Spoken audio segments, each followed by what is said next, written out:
കൊല്ലത്ത് UDF സ്ഥാനാർത്ഥി ബിന്ദു കൃഷ്ണയെ തോൽപ്പിക്കാൻ RSP പ്രാദേശിക നേതാക്കൾ ശ്രമിച്ചെന്ന പരാതിയുമായി കോൺഗ്രസ്. CPIM ജില്ലാ നേതാക്കളുമായി RSP കൊല്ലം സൗത്ത് ലോക്കൽ കമ്മിറ്റി സെക്രട്ടറി ഉൾപ്പെടെ കൂടിക്കാഴ്ച നടത്തുന്ന ദൃശ്യങ്ങൾ പുറത്തുവിട്ടു. കുട്ടിക്കലാശത്തിന് തലേന്ന് രാത്രിയിലായിരുന്നു കൂടിക്കാഴ്ച. കൊല്ലത്ത് UDFന്റെ വോട്ട് മറിക്കാൻ CPIMുമായി RSP കൂടിക്കാഴ്ച നടത്തിയെന്നാണ് കോൺഗ്രസിന്റെ പരാതി. CPIM കൊല്ലം ജില്ലാ നേതൃത്വത്തിലെ 3 പേരുമായി RSP കൊല്ലം സൗത്ത് ലോക്കൽ സെക്രട്ടറി ഉൾപ്പെടെ കൂടിക്കാഴ്ച നടത്തിയെന്നാണ് ആക്ഷേപം. കുട്ടിക്കലാശത്തിന് തലേദിവസം രാത്രി കൊല്ലം ബീച്ച് റോഡിലെ ഹോട്ടലിലാണ് കൂടിക്കാഴ്ച. നേരത്തെ തിരിച്ചറിയാൻ കഴിഞ്ഞതിനാൽ വോട്ട് ചോർച്ച തടയാൻ കഴിഞ്ഞെന്ന് കോൺഗ്രസ് നേതൃത്വം.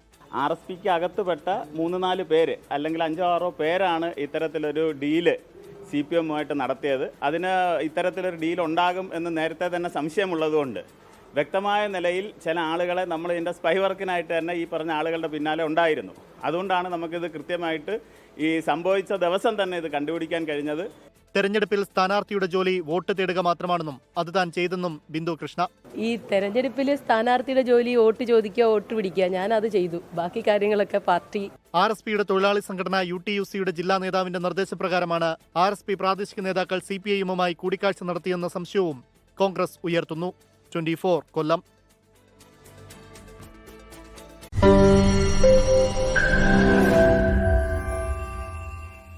ലോകത്തെവിടെയായാലും ഏത് സമയത്തും 24 വാർത്തകളും ഓഗ്മെന്റഡ് റിയാലിറ്റി പാക്കേജുകളും എക്സ്പ്ലെയിനറുകളും വിശദമായി കാണാൻ ഞങ്ങളുടെ YouTube ചാനൽ നിങ്ങൾക്ക് സബ്സ്ക്രൈബ് ചെയ്യാം.